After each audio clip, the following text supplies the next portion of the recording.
So I have a question to Natalia to reflect on the reasons behind the rise of protests in Ukraine at the end of November, beginning of December, and what were the initial goals of the protests that, Natalia, you saw?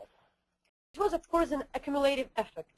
But, of course, everybody put in history, there should be something else. We were expecting maybe some other major protest earlier or later, maybe in a year when there would be elections.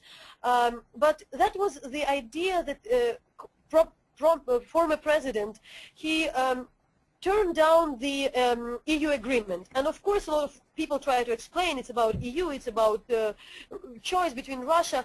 Not so clear. The idea was that the majority, everybody understood that at that point, majority of population was supporting this.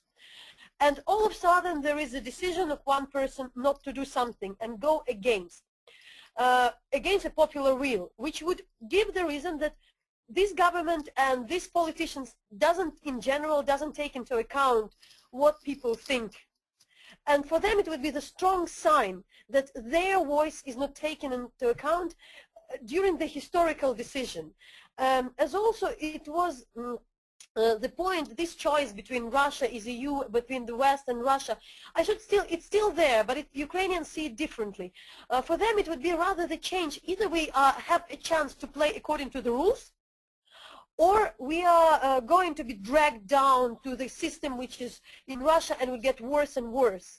So this was a huge hope. So this moment was probably a loss of hope that we are going to go and play according to the rules, according to the rule of law, like basic principle, economy, and all these troubles like corruption. And that was the reason. So it was just a sparkle. Nobody expected it would be like that. But two reasons.